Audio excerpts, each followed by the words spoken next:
एक दुखी लड़का। एक बार की बात है, एक लड़का एक बुजुर्ग बाबा के पास जाता है। वह लड़का अपनी जिंदगी में बहुत परेशान था। घर की सारी जिम्मेदारियां उसी पर थी और इसी वजह से वह अपने आप को भी ज़्यादा टाइम नहीं दे पाता था और बस दिन रात काम किया करता था। वो उसके दोस्तों और उसके फैमिली वालों को भी टाइम नहीं दे पाता था।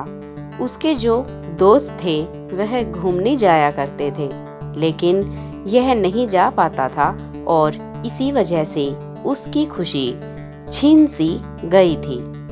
उसे भी नहीं पता था कि वह लास्ट टाइम कब दिल से खुश हुआ था, क्योंकि वह काम में बहुत उलझ सा गया था और उसकी मेंटल हेल्थ भी खराब हो रही थी।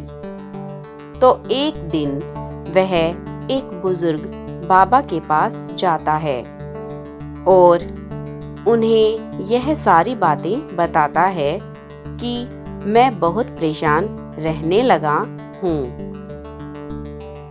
खुद को भी टाइम नहीं दे पा रहा हूँ और जब मैं खुद के लिए टाइम निकालने का सोचता हूँ तो मुझे अपनी जिम्मेदारियाँ याद आ जाती हैं। मैं पागल सा हो गया हूँ।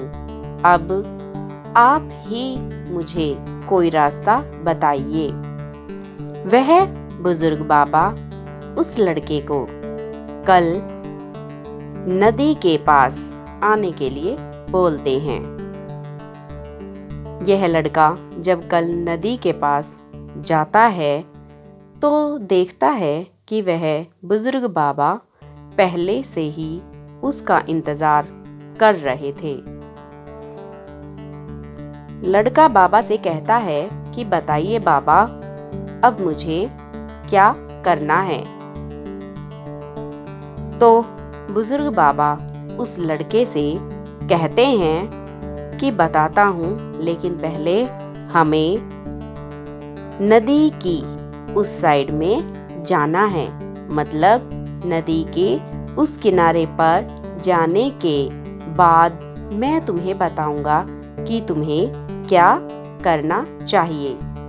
लड़के को उनकी बात समझ नहीं आई कि नदी के उस किनारे पर जाने के बाद ही क्यों बताना है, लेकिन फिर भी लड़के ने बाबा से कहा, चलिए फिर हम नदी पार करके नदी के उस किनारे पर चले जाते हैं।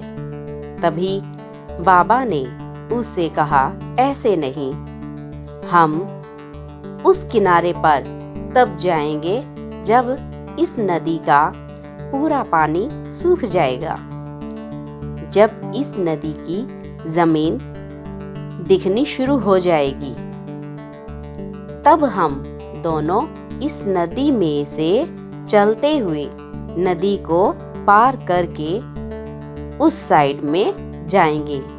लड़के ने बाबा की तरफ देखते हुए कहा, बाबा आप यह क्या बोल रहे हो?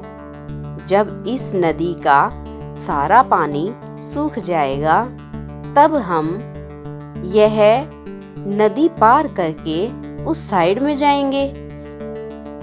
तो शायद ऐसा कभी नहीं होगा, पर हम उस साइड में जा ही नहीं पाएंगे।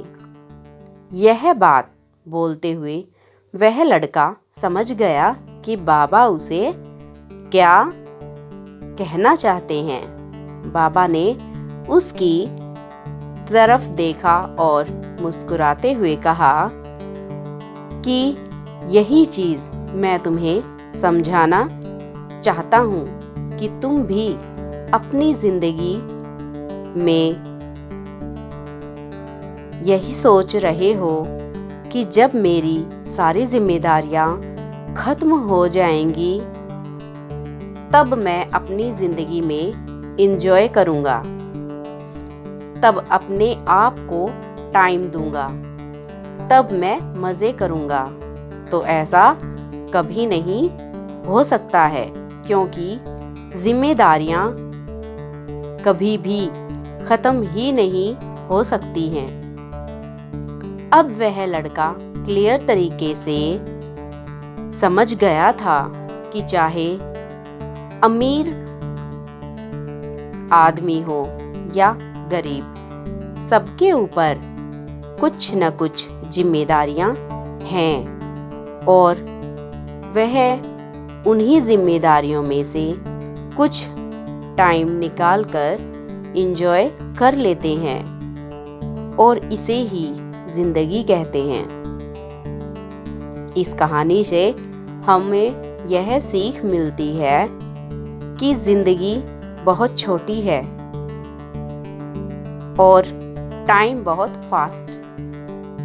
तो अपनी जिंदगी के हर मोमेंट को एंजॉय करो, नहीं तो टाइम निकल जाएगा। दोस्तों, आपको हमारी यह कहानी कैसी लगी हमें कमेंट्स में ज़रूर बताएं और अगर आप हमारे चैनल पर नए हैं तो हमारे चैनल को सब्सक्राइब ज़रूर करें।